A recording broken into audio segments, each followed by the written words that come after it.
appellate court may take further evidence or direct it to be taken. मान लो कि भाई appellate court है, suppose करो जुडिशियल मजिस्ट्रेट फर्स्ट क्लास, ठीक है, कि यहाँ से कोई ऑर्डर या कोई जजमेंट हुआ था, ठीक है जी, और इस ऑर्डर या जजमेंट की हमें अपील करनी है, तो वो अपील हम कहाँ पे करेंगे?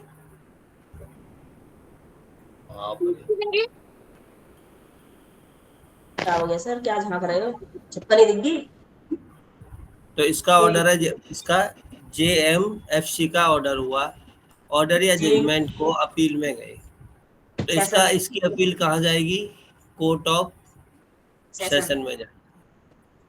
अब कोर्ट ऑफ सेशन जो है, अब ये क्या कर रहा है? अपीलेट कोर्ट, तो अपीलेट कोर्ट क्या हो गया? कोर्ट ऑफ सेशन हो गया। जी सर।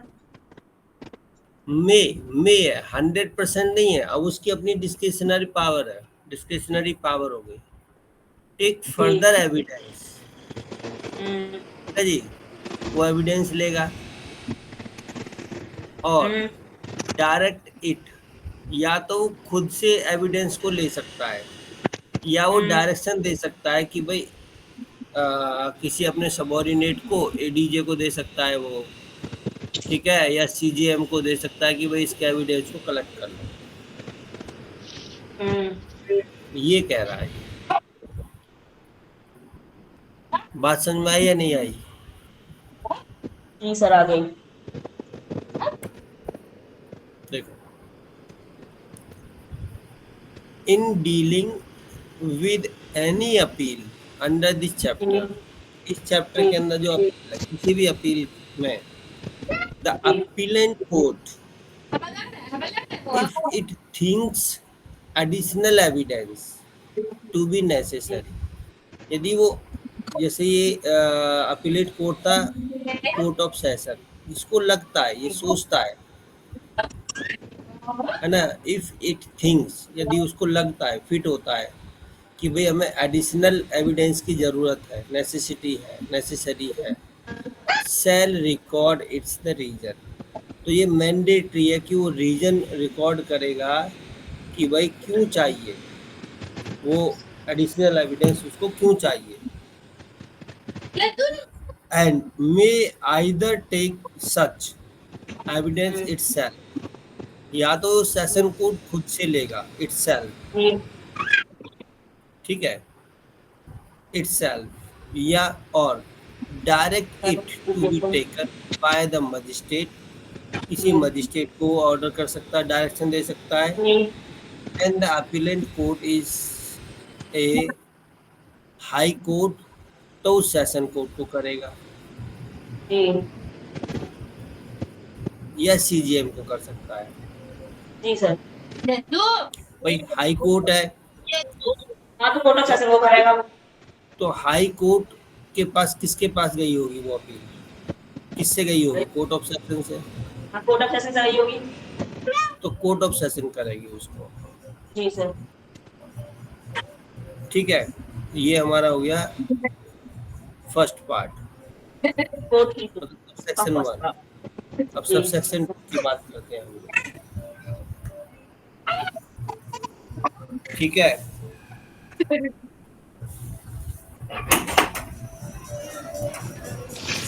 कोर्ट को कोई एडिशनल एविडेंस चाहिए, या तो वो खुद से कलेक्ट करवा लेगा या वो डायरेक्शन दे देगा अपने सबऑर्डिनेट को, बस ये कहता है इसका 432 का सबसेक्शन 1। अब सबसेक्शन 2 क्या कहता है? When the additional evidence is taken by the court of session, court of session के द्वारा लिए जाता है या मजिस्ट्रेट के द्वारा लिए जाते हैं, और he shall certified such evidence to the appellate court, तो वो क्या करेगा कि भाई ये जो एविडेंस है मैंने कलेक्ट किए थे, मेरे सामने लिए गए, उसको सर्टिफाइड करके और वो अपीलेट कोर्ट को भेज देगा। Such court shall thereupon the proceed to the dispose of the appeal, और वो एविडेंस को ले लेगा, अब जैसे हाई कोर्ट का subordinate court court of session है, तो कोर्ट ऑफ सेशन को डायरेक्शन करी थी उसने, हाई कोर्ट ने, कि भाई एविडेंस, ये एडिशनल एविडेंस लो। इसने एडिशनल एविडेंस लिए और वो सारे कलेक्ट करके सर्टिफाइड करके किसको भेज दिए, हाई कोर्ट को भेज दिए। और उसके उनको देखेगा हाई कोर्ट, क्या करेगा, उस एप्लीकेशन को डिस्पोज कर देगा। डिस्पोज का मतलब जानते हो क्या होता है? हाँ सर, डिस्पोज का मतलब होता है उस पे निर्णय कर देगा अपना सब। हाँ, मतलब फेवर में दे, इन फेवर दे, कैसे भी दे, हाँ, मतलब उस निर्णय सुनवाई उस कर दिन देगा उसका। हाँ, उसे वो निर्णय कर कर देगा। देगा, डिसाइड कर देगा कि भाई अब ये खत्म, तो डिस्पोज हो जाती है, आगे फर्दर नहीं चलेगी वो एप्लीकेशन अब। जी सर। ठीक है जी। अब देखो,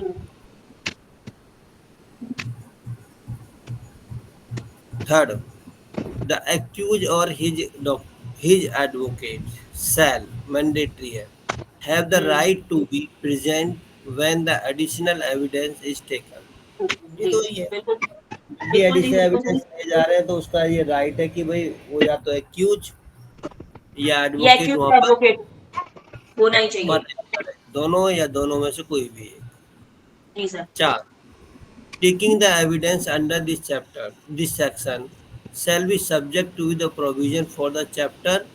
जो एविडेंस वाला चैप्टर हमने पढ़ा था ना, चैप्टर हाँ, नंबर 25। 13 है, 25। 14 जो भी था वो, या 25 था वो, ठीक है, वो as if were the inquiry, जो जैसे इंक्वायरी होती है इसी टाइप से वो एविडेंस लिए जाते हैं, बस ये कहता है।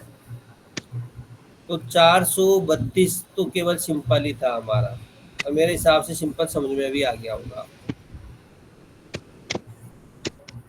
इसमें इस पूरे में आपके या हमारे लिए इम्पोर्टेंट ये है, यदि कुछ ने डायरेक्शन दिया एडिशनल एविडेंस की, तो भाई वो यदि बिना प्रेजेंस के, बिना एक्यूज के प्रेजेंस के, एडवोकेट के प्रेजेंस के एविडेंस को एडिशनल एविडेंस कलेक्ट कर लेता, तो हम उसको एक क्लेम कर सकते हैं भाई हमें नहीं हाँ, बुलाया गया हमारे था। पास राइट है, एडवोकेट और एक्यूज दोनों के पास ये राइट है कि हम नहीं थे, हमारी अनुपस्थिति में लिया गया था वो एविडेंस। इसलिए हम इसको नहीं मानते यदि उसके फेवर में हाँ, क्योंकि नहीं हमारे आता हमारी तो हमारी एब्सेंस में लिया गया है, तो हो सकता है उसके ही फेवर का लिया गया हो। उसके फेवर का लिया है तो चुप रहेगा, और यदि उसके फेवर का नहीं लिया तो फिर फर्दर अपीलेंट कोर्ट में चला जाएगा, जी ये ऐसे ऐसे बात है, लॉ के हिसाब से ये है, लेकिन ये एविडेंस जो लिए थे हमारे सामने नहीं लिए गए थे, कैसे लिए इसके बारे में हमें नहीं पता। जी सर, बिल्कुल। ठीक है, जी। ठीक है जी। 15 तारीख तक रहेगा ऐसा ही, बढ़िया वाली गर्मी बिंदास, उसके बाद फिर बारिश चालू हो जाएगी 16 से। हाँ, 15 तक ही तो सर। आसान है, थोड़ा ही पढ़ाऊंगा लेकिन बढ़िया जी। पढ़ाऊंगा आराम से। देखो क्या कहता जी है, सर, बिल्कुल। प्रोसीजर वेयर द जज of the court of appeal are equally divided। Procedure क्या है, देखो वो प्रोसीजर देखना, वेयर द जज, अब मैं बता हम्म। देता हूँ। देखो बेंच जो बैठती है ना, वेयर द जज, जजेज, जजेज का मतलब होता है 2 जज, 3 जज, 4 जज, 5 जज जो बैठते हैं। हाँ। तो इक्वली डिवाइडेड का मतलब होता है भाई, देखो कोर्ट ऑफ सेशन में कोई 2 बेंच तो बैठेगी नहीं, नहीं, बेंच कहाँ बैठती है, हाई कोर्ट में। हाई कोर्ट में बैठती है। तो जब हम हाई कोर्ट में गए, हाई कोर्ट में हमने हम्म। अपील फाइल करी, वहाँ पे हम्म। दो मतलब डीबी कहते हैं हम, डीबी, डीबी जानते हो क्या होता है? टीवी। डबल बेंच, डबल हाँ। Bench, DOU B double bench या 2 जज एल ई, हाँ डबल बेंच, है। BENCH, बेंच, ये हो गया। अब एक, तो सपोज करो मैं ऐसे एक इमेजिनरी बनाता हूँ, वहाँ पे डेथ पेनल्टी थी और इस पे अपील चल रही है कहाँ पर, हाई कोर्ट में। हम्म। डीबी बैठी हुई है, डीबी हम्म। बैठी। अब इसमें एक जो जस्टिस है वन, ये तो कहते हैं भाई इसकी इसको लाइफ इम्प्रिजमेंट दे दो, डेथ पेनल्टी नहीं हम्म। बनती। लेकिन जस्टिस टू कहते हैं कि भाई नहीं, इसको लाइफ लाइफ इम्प्रिजमेंट नहीं, डेथ पेनल्टी। भाई यहाँ पे हम्म। दोनों जज बट गए आपस में, हाँ, तो तीसरा जज लाए जाएंगे उसमें। जब दोनों जज बट गए आपस में, अब क्या होगा? तीसरे जज। जब दो जज थे, दोनों बैठे हुए थे, दोनों के ओपिनियन बिल्कुल अलग अलग हो गए। अब ये दोनों जजेस जो होते हैं, ये दोनों जजेस एक तीसरे जज को कॉल करेंगे, थर्ड जज को। हाँ, जिसकी और रिक्वायर होगी। अब ये तीनों के तीनों वहां बैठ के, तो जिस तरफ दो वोट होंगी। है ना, आपस में डिस्कस करेंगे। अब क्या हो गया, यहाँ पे जज 1, जज 2, जज 3। फ्री हो गया। अब ये सपोज करो, ये दो जज कहते हैं कि भाई लाइफ इम्प्रिजमेंट देना है, हाँ। और ये एक कहता है कि नहीं, डेथ पेनल्टी को रखना है। तो अब ये वाला ऑर्डर पास किया जाएगा। हाँ, दो जजों वाला पास किया जाएगा, डबल बेंच वाला। हाँ, क्योंकि मेजोरिटी किसके पास आ गई? दो के पास आ गई। दो के पास अब आ गई, यदि जिधर मेजोरिटी आ गई उधर ही हो जाएगा। अब यदि जस्टिस 2 जस्टिस 3 कहते हैं कि नहीं भाई इसको डेथ पेनल्टी देनी है, और ये कहता है अकेला की लाइफ इम्प्रिजमेंट, तो अब उसको फिर क्या दिया जाएगा? डेथ पेनल्टी दी जाएगी। डेथ पेनल्टी दी जाएगी। तो ये वाला है 434 सेक्शन। 33, 33 सर। चार, अच्छा नीचे आ गए हम लोग। हाँ, हम सर ज्यादा नीचे पहुंच गए आप सर। हाँ, 433 में कहता है ये वाला। 33। बात समझ में आई या नहीं आई? हम्म। हाँ या ना?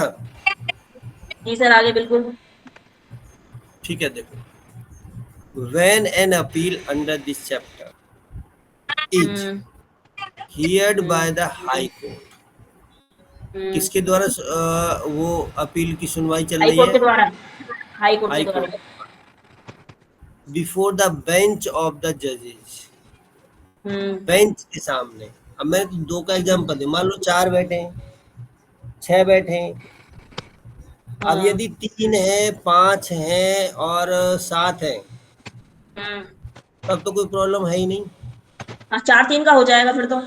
4-3 का, 2-3 का, 1-2 का। लेकिन अगर 4 है, 6 है, तो इनमें थोड़ा सा वो हो जाता है इक्वली वो करने पे। हाँ, तो इक्वली डिवाइड हो गए ना ये जजेस। हाँ। They are divide in the opinion, उनका जो ओपिनियन हो गया डिवाइड हो गया। द जी। Appeal with their opinions shall be laid before the another judge of the court, and that judge after such hearing as he think fit shall deliver his opinion, and the judgment or order shall follow that opinion। वही वाली बात कि भाई DV बैठी हुई थी, double bench बैठी हुई थी। इसमें जस्टिस 1 कहते हैं कि भाई डेथ पेनल्टी दी जाए, ये कहते हैं कि नहीं भाई लाइफ इम्प्रिजमेंट दी जाए। तो इन्होंने जस्टिस 3 को बुला लिया।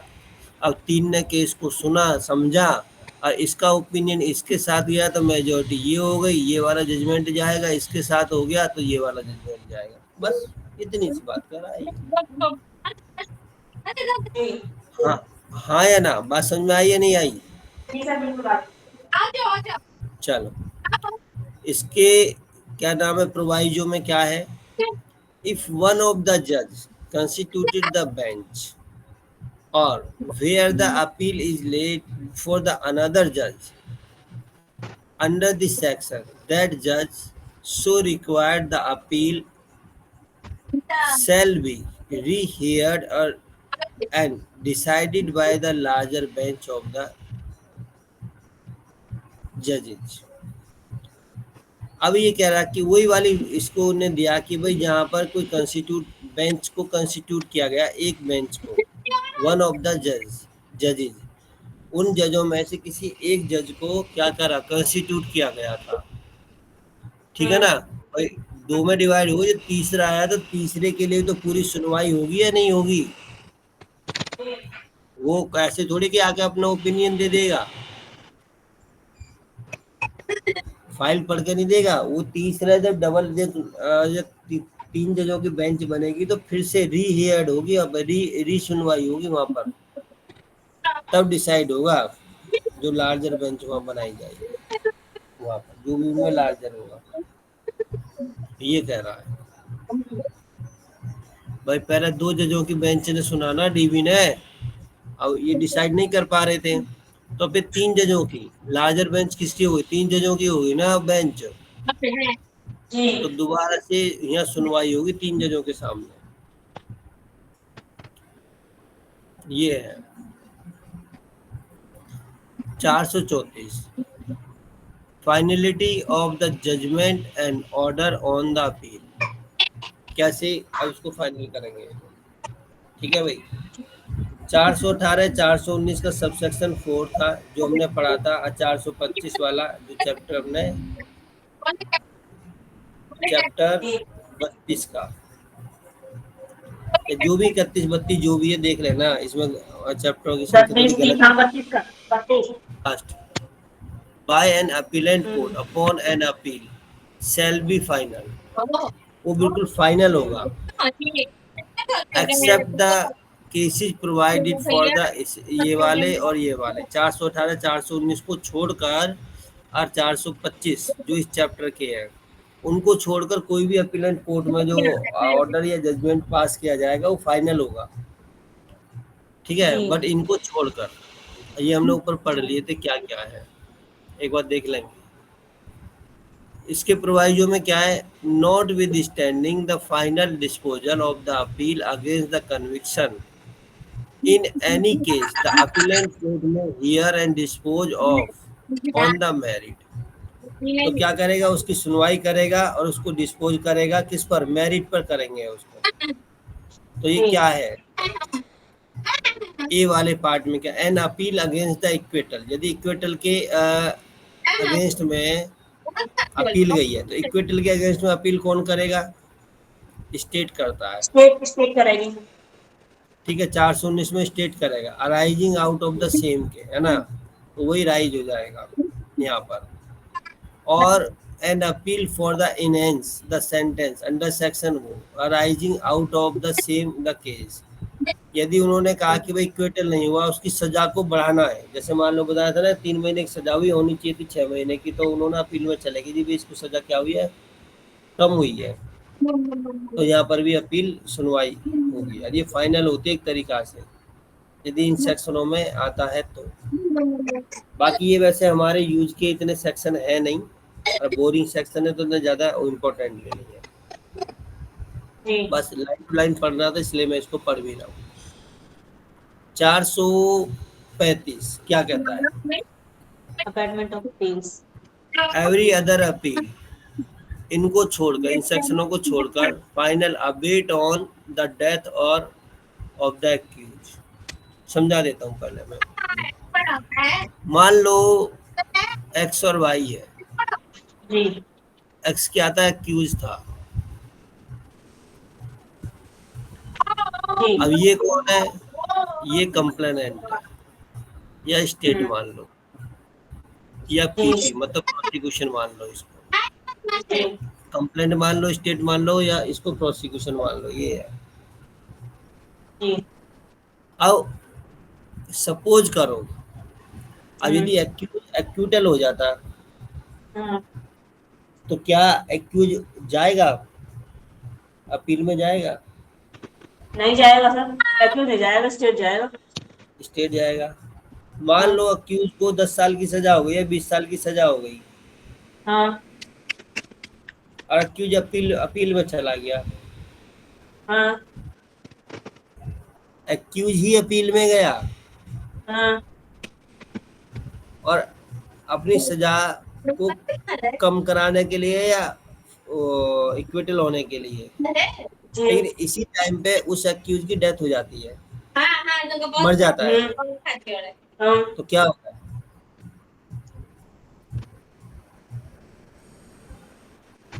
खत्म केस। तो केस ही खत्म हो भाई गया वो तो।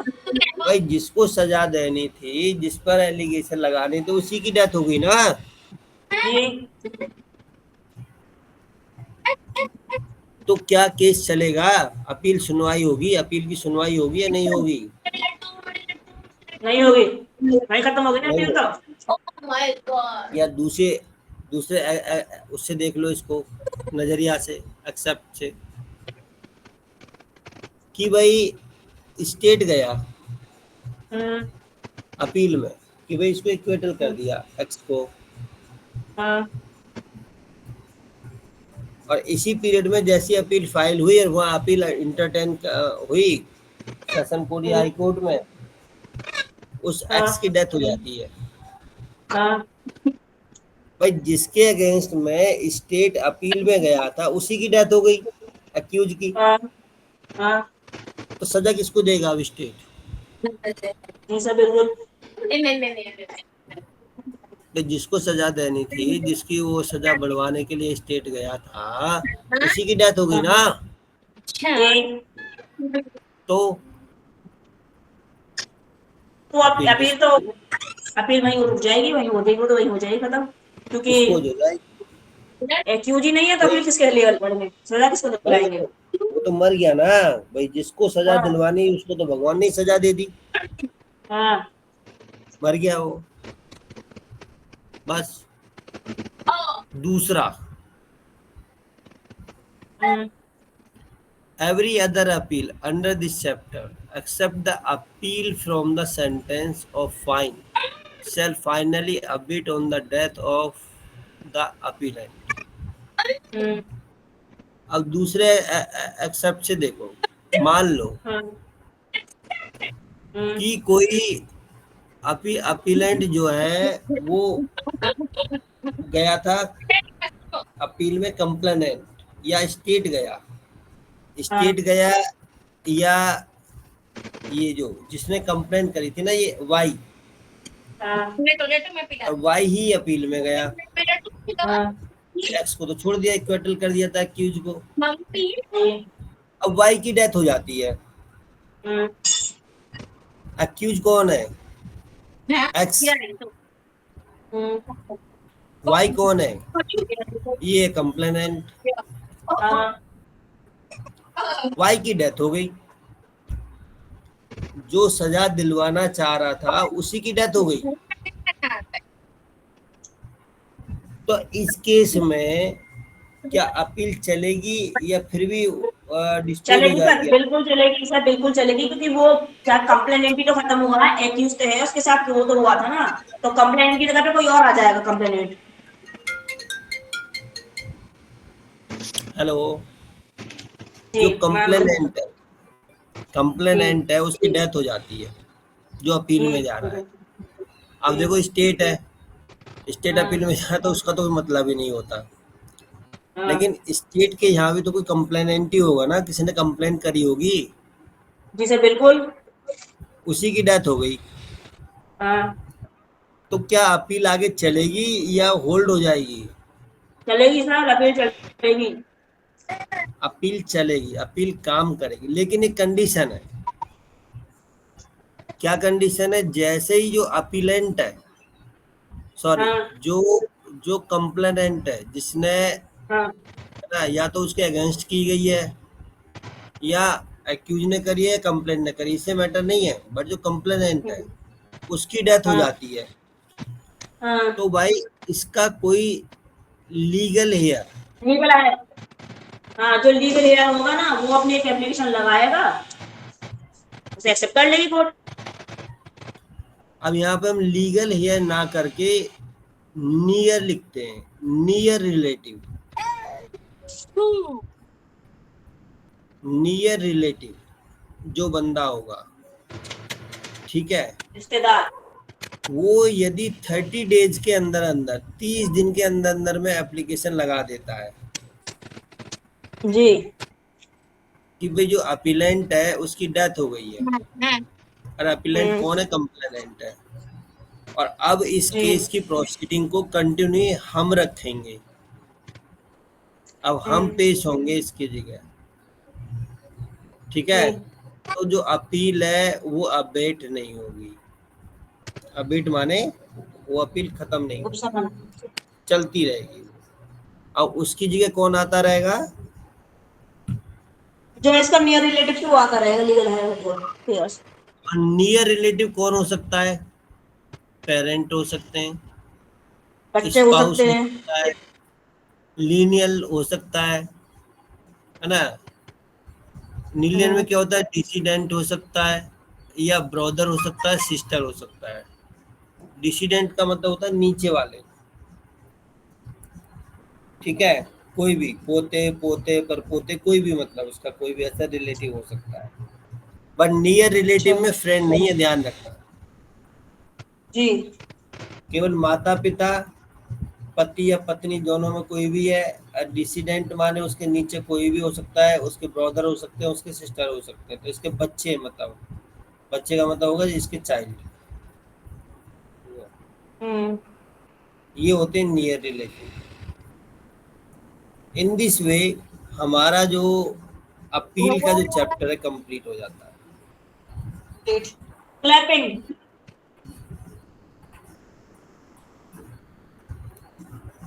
वही 9:30 ही हो रहे हैं अभी, तो मैं तो सोचा 10 बज गए होंगे। Reference and revision. अब पहले तो मैं इन्हीं वर्डों का मतलब पता करना कि रेफरेंस क्या होता है या रिवीजन क्या होता है। हम्म। अब बताओ क्या होता है रेफरेंस।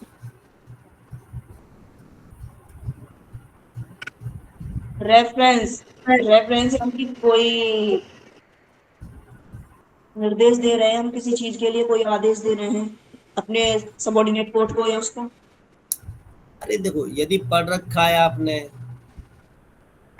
एग्जैक्ट तो मीनिंग नहीं आगे, पता सर, आप बताइए। सर भाई संदर्भ और देखो मैंने क्या, संशोधन होता है। हाँ जी। संदर्भ और संशोधन होता है ना, तो मतलब होता है। अरे संदर्भ का ही तो मतलब पूछ रहा हूँ मैडम, किताब ले ली दिखे आपने ये हिंदी में। नहीं नहीं सर, मैं मोबाइल में ही हिंदी में करके देख रही थी। हाँ, उतना मत देखो। हमने इसका हिंदी मतलब नहीं पूछा, रेफरेंस का मीनिंग पूछा है मैंने। इसमें यह क्या है, क्या मीनिंग है इसके रेफरेंस का, मैंने ये। अब कोई मैटर है, मैटर आया किसी मजिस्ट्रेट के सामने, जी। जुडिशियल मजिस्ट्रेट के सामने कोई मैटर आया, या हम्म।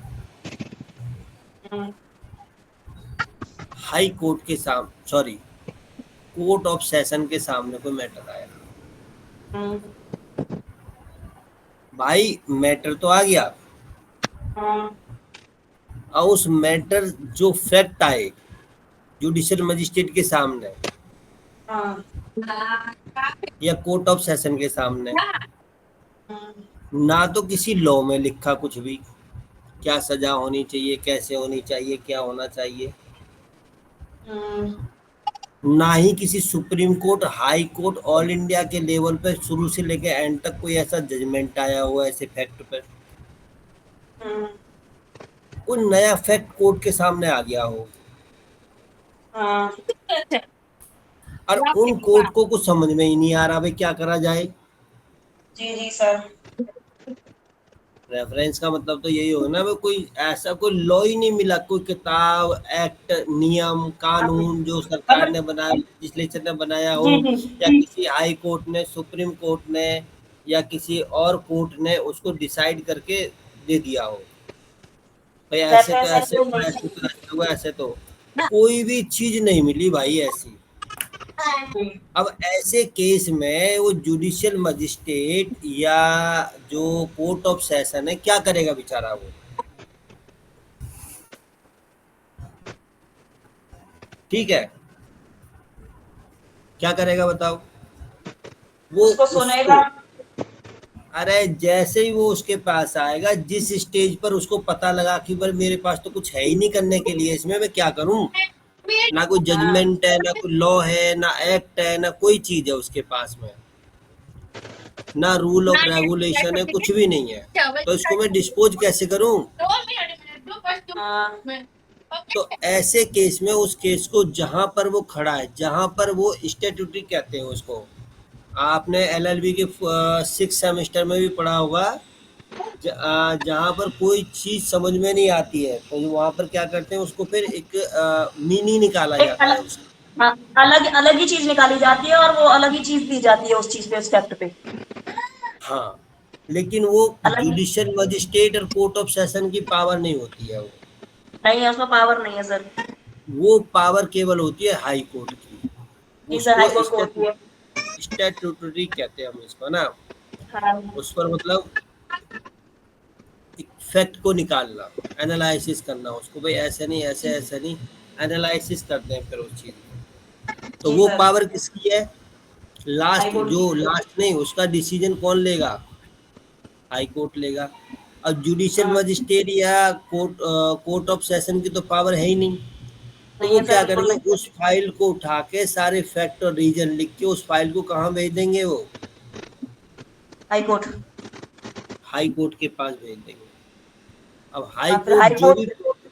जो भी प्रोविजन या जो भी स्टैट्यूटरी जो भी उसका मीनिंग निकाल के डिसाइड करके वो हाँ, भेजेगा वो सारा कुछ सीएम को। देखेगा और एक नई नई दिशा को दे देगा उस चीज को, जिससे उसका निपटारा भी हो जाए और आने वाले केसों के लिए वो रेफरेंस बन जाए।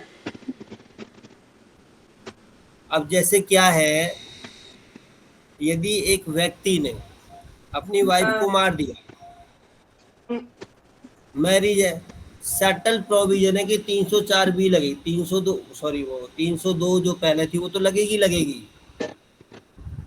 मर्डर का, बट उस पर 304 बी भी लगेगी, डॉरी डेथ का भी लग गया, तो प्रोविजन था। लेकिन यदि पत्नी ने पति को मार दिया, तो अब बताओ, केवल 100, अब नई भाषा में 103 लगेगा, अब पुरानी वाली भाषा में 302 लगेगा। अब जो 304 वाला जो था, 304 बी वाला डोरी डेथ वाला था, वो तो प्रोविजन नहीं है ना कोई ऐसा। तो यदि केस वो ऐसे आके कहीं फंस जाता है जहाँ पे कोई लॉ नहीं है, वैलिड कोई लॉ नहीं है, वैलिडिटी नहीं है किसी एक्ट की, तो वहाँ पे क्या होगा? तो जुडिशियल मजिस्ट्रेट या कोर्ट ऑफ सेशन उस फाइल को उठा के हाई कोर्ट को रेफर कर देगा, जा भाई जा, रेफरेंस ठीक। के लिए जा भाई, हाई कोर्ट वाले वो करेंगे। तो ये हो गया रेफरेंस। अब किसके पास चलेगी वो कॉपी, फाइल? हाई कोर्ट की। हाई कोर्ट के पास में, इसका मतलब होता है रेफरेंस। हम्म, बात समझ में आई या नहीं आई? और जो भी डिसीजन जो भी डिसीजन हाई कोर्ट का होगा वही फाइनल डिसीजन माना जाता है, जो भी हाई कोर्ट का ओपिनियन होता है। बात समझ में, रेफरेंस का मीनिंग समझ में आया नहीं आया? जी सर, आ गया। अब रिवीजन का मतलब समझते हैं। अभी केवल मैं वर्ड का मतलब बता रहा हूँ, ध्यान रखना। जी। अभी किसी को रेफरेंस का मतलब समझ में आया नहीं आया तो पूछ लो, जो भी हम 6-7 लोग जुड़े हुए हैं, जो भी 7-8 लोग जुड़े हुए हैं, बताओ जी।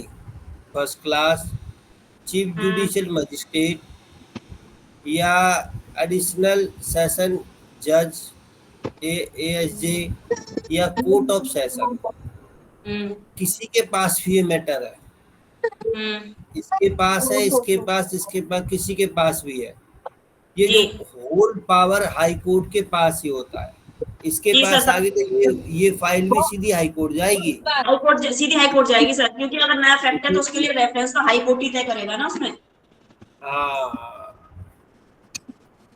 ये नहीं है कि भाई इसकी इसकी मतलब क्या नाम है, सेकंड क्लास की है तो वो चीफ जो क्या नाम सीजीएम साहब देख लेंगे, या जो कोर्ट ऑफ ये जो सेशन। जितनी जी भी कोर्ट है वो जो चलती है वो हाई कोर्ट के रेफरेंस पर ही चलती हैं सारी कोर्टें। बिल्कुल सही पकड़ा है। और जहाँ कोई वैलिड एक्ट ही नहीं है, हाँ, वो सारी फाइलें उठा के कहाँ पहुंच जाएंगी? हाई कोर्ट पहुंच जाएंगी सीधी। ऊपर नहीं, हाई कोर्ट। हाई कोर्ट तक क्या होता है? रिवीजन होता है, सेम कोर्ट द्वारा रिवीजन करना अपनी यूज। मान लो, अब ये तो सबकी पावर होती हाँ, ऐसे है, तो कोई भी रिवीजन कर की सकता है। पावर। हाँ, लेकिन ये एक पर्टिकुलर सेक्शन होते हैं, किसी में रिवीजन होता है, किसी में रिवीजन नहीं होता, किसी में तो अपील है, ये रिवीजन। जजमेंट का रिवीजन होता है ना, जो जजमेंट दे देते हैं उसका रिवीजन ना। हाँ हाँ, मान लो कोई जजमेंट उसी का तो होगा। मान लो कोई बट जजमेंट आ गया, बट उसके लिए एप्लीकेशन जो लगाएंगे रिवीजन के लिए वो सेम कोर्ट में, वो तो कोर्ट एप्लीकेशन तो हमेशा हायर कोर्ट में लगानी होगी ना। रिवीजन की। हाँ, तो वो हायर कोर्ट ही तो करेगा उस रिवीजन के लिए ऑर्डर जो करेगा।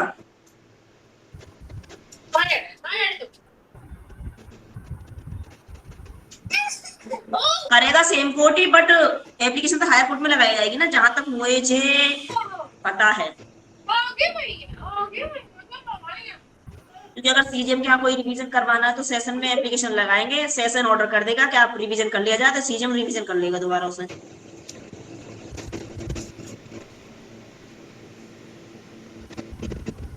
भाई मैंने अभी उतनी तैयारी नहीं की, ना मैंने पढ़ा, गलत नहीं बताऊंगा, क्योंकि ये चैप्टर जब मैंने खुद से तैयारी कर रहा था तब भी मैंने छोड़ दिया था।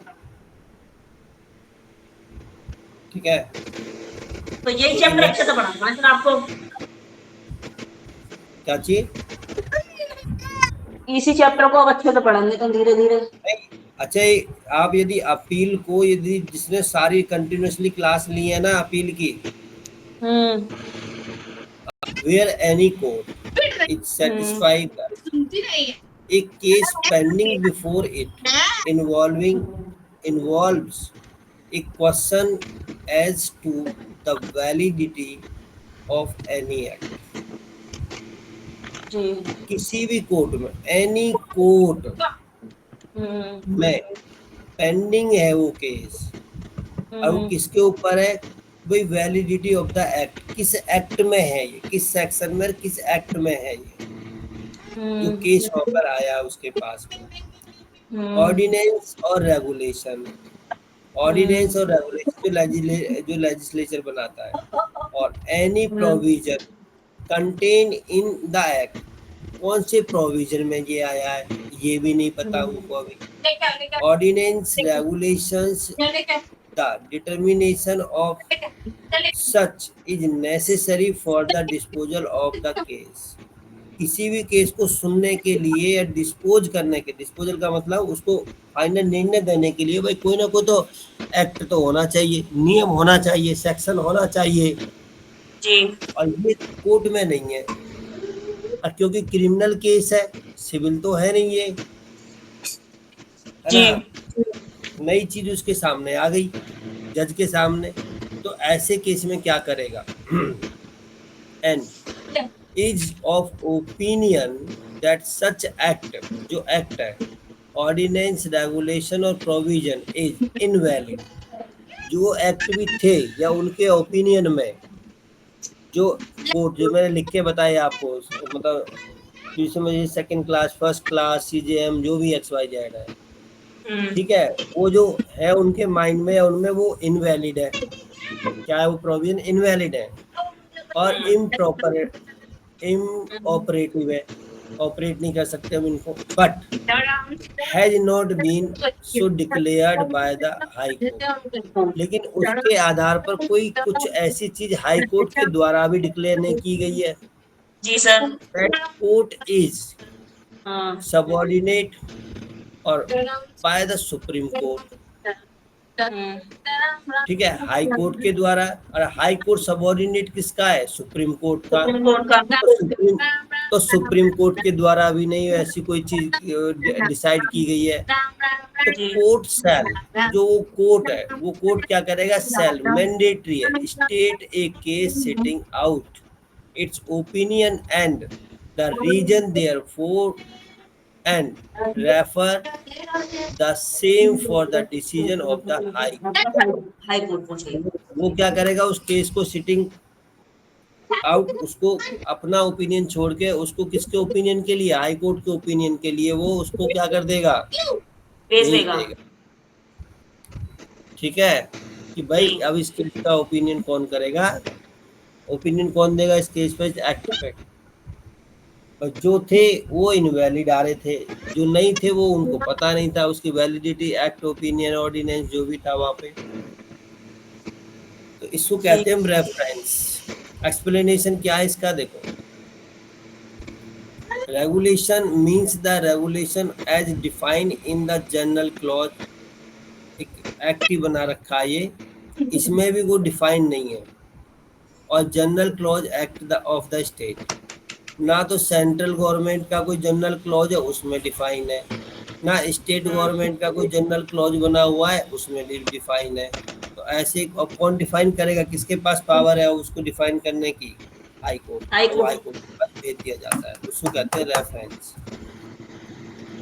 ठीक है भाई, हम भी तो जब डिस्ट्रिक्ट कोर्ट में कोई चीज नहीं मिलती है तो हम भी तो हाई कोर्ट सुप्रीम कोर्ट के जजमेंट लेकर तो रेफरेंस ही तो देते हैं ना हम लोग। जी। ऐसा कुछ है नहीं मार्केट में, सॉरी वैसे कोई अवेलेबल नहीं है। तो वो जो मजिस्ट्रेट साहब है या कोर्ट ऑफ सेशन है वो उसी फाइल को ही उठा के हाई कोर्ट ही भेज देगा, जा भाई हमारे नहीं समझ में आ रहा, आप देखो इसको। तो वो भी एक रेफरेंस ही होता है। अब इसका हाँ, ज्यादातर subsection high court supreme court के रेफरेंसेस ही चलते हैं, जितने भी चलते हैं। भाई, ऑल पावर, जो हाई कोर्ट की क्या होती है, डिस्क्रिशनरी पावर होती है, अनलिमिटेड पावर होती है। जो कहीं भी लॉ नहीं है ना, और हाई कोर्ट ने उसको लिख के दे दिया, वो हाँ, तो अपने आप मानी में एक लॉ जाएगी, बन लॉ बन जाता है, रेफरेंस बन लॉ जाता बन है। गया। पोक्सो एक्ट का कहीं भी कोई प्रोविजन नहीं है कि उसकी एफआईआर को क्वेश कर दिया जाए, बट हाई कोर्ट ने बना दिया। लेकिन मैं था और मेरे साथ में 3 और एडवोकेट थे।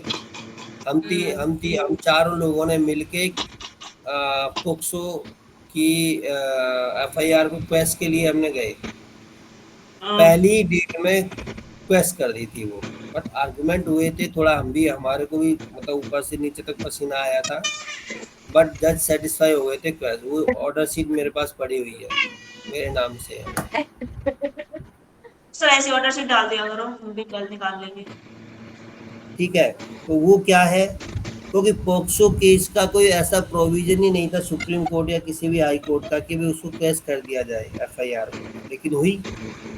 जी। तो अब यदि डिस्ट्रिक्ट कोर्ट में हम उस जजमेंट को दिखाते हैं कि भाई यदि ये सिचुएशन में ये पोक्सो एक्ट का एफआईआर हुई है, तो जनाब ये मेंटेनेबल ही नहीं है एफआईआर। हम जब चार्ज पे बहस होगी ना, डिस्चार्ज पे जो बहस होती है चार्ज पे, उस टाइम हम उस जजमेंट का रेफरेंस देके हम वो कर सकते हैं। रेफरेंस दे सकते हैं, उसका दे सकती है हाई कोर्ट का। हाँ, तो वो रेफरेंस आ गया ना, वही रेफरेंस का मतलब ये है। अब कोई ऐसा प्रोविजन था ही नहीं ना कि भाई हम 482 में जाके एफआईआर को क्वेश करा के लेके आ जाए। जी सर, बिल्कुल। रिक्स लिया, उनने क्वेश कर दिया, तो ये अपने आप में एक रेफरेंस हो गया उसके सबऑर्डिनेट कोर्ट के लिए। जी। ये है रेफरेंस का मतलब। Subsection 2, the court of session में, इफ इट और he thinks fit, in any case pending before it, उसके सामने कोई पेंडिंग है केस, और him to which the provisions of the subsection 1 do not apply, refer for the decision of the High Court any question of the law arising in the hearing of the such case। वही ऊपर वाले को prove करते कि उसको कोई ऐसा question, law का कोई ऐसा क्वेश्चन है जो आ रहा था, जो वो डिसाइड नहीं कर पा रहे थे। कौन? जी sir, session session court. Court. तो ये कहाँ जाएगा? हाई हाई कोर्ट में कोर्ट। चला। ठीक है, ये चीज है। इसका थर्ड पॉइंट क्या कहता है? Subsection 3, any court making a reference to the high court under subsection 1 और subsection 2 may pending the decision of the high court thereon either commit the accused to jail or release him on bail to appear when the called upon। अब यहाँ case है, अब वो file जो है कहाँ पहुंच गई? हाई कोर्ट के पास पहुंच गई। अब जिस मजिस्ट्रेट के पास में या सेशन कोर्ट के पास में वो केस पेंडिंग था, अब वो कंफ्यूज हो गया। कंफ्यूज नहीं हुआ, ये सेटल लॉ है। अब उसके पास में 2 ऑप्शन आ गए कि या तो भाई उसको बेल पर छोड़ दो, ऑन बेल, या इसको जेसी में भेज दो, जेसी जुडिशियल कस्टडी मतलब जेल भेज दो या बेल पे दे दो। जब तक वो रेफरेंस के लिए केस हाई कोर्ट गया हुआ है, हाई कोर्ट उस पर डिसीजन नहीं कर देता है, तब तक उस एक्यूज को क्या करेंगे, या तो जेल भेज देंगे या रिलीज कर देंगे बेल पर। बस ये हमारा सबसेक्शन 3 क्या है। जी sir. Pass the case according to the decision of the High Court. High court. Disposal of the case according to the decision of the High Court. High Court के डिसीजन के according उसको disposal किया जाएगा case को। देखो high court ने जो reference दिया उसके अकॉर्डिंग डिसीजन किया जाएगा। हाँ, when a question has arise has been so referred, ठीक है भाई, रेफरेंस है कहीं रेफर्ड होकर आया था वो question, the high court shall pass such order thereon it think fit। वो ऐसा ऑर्डर पास करता है जो हाई कोर्ट को सही लगता है, थिंक फिट करता है। shall cause the copy of such order to be sent the court by which their reference was made। मान लो जुडिशियल मजिस्ट्रेट फर्स्ट क्लास ने हाई कोर्ट भेजी थी फाइल को, तो हाई कोर्ट को जो फिट हुआ, जो उसके माइंड में लगा, उसको डिसाइड किया और उस ऑर्डर शीट को उस फाइल में लगा के उसको वापस जुडिशियल मजिस्ट्रेट फर्स्ट क्लास के पास भेज दिया जाएगा। Which shall dispose the case come for Wali conformable to the said order। अब उस जो हाई कोर्ट ने जो ऑर्डर दिया था ना, उस ऑर्डर के आधार पर वो जो कोर्ट है उस केस को डिस्पोज कर सकता है। केस को डिस्पोज तो वही सेम कोर्ट करेगा, लेकिन रेफरेंस के लिए रेफरेंस आएगा हाई कोर्ट से, तो हाई कोर्ट से तो केवल रेफरेंस आएगा। अभी तुम इसको ऐसे ऐसे डिसाइड कर लो। बात समझ में आई नहीं आई? जी सर। और जो इस प्रोसीजर पर जो खर्चा होगा भाई, उस कोर्ट से हाई कोर्ट जाएगा, हाई कोर्ट से उसके पास आएगा, जो खर्चा होगा वो उठाएगा कंप्लेंट। हाँ, नहीं नहीं नहीं नहीं नहीं मुन्ना ना, मुन्ना ना। The High Court may direct by whom the cost of the such reference shall be paid। ये भाई हाई कोर्ट डिसाइड करेगा कि इसके खर्चे को, इसकी कॉस्ट को कौन पेड करेगा, स्टेट करेगा या एक्यूज करेगा या कंप्लेंट। हाई कोर्ट बोल सकता है जी, इसे भी हाई कोर्ट डिसाइड करेगा खर्चा कौन उठाएगा। करेगा भाई, लॉ है, सबसेक्शन 2 पढ़ लो ना। हाँ वही तो मैं देख रही हूँ, हाई कोर्ट इस पे तय कर रहा है कि खर्चा कौन उठाएगा। हाँ, स्टेट करेगा, कंप्लेनेंट करेगा, एक्यूज करेगा, 3 ही लोग कर सकते हैं, चौथा तो कोई है नहीं। हाँ उसमें ऐसा लग रहा है कि कोई कंप्लेनेंट ज्यादा ही गरीब है और ये रेफरेंस हमारे लिए आगे के लिए वो चीजें, तो हो सकता है वो स्टेट को कर दे, जो भी है।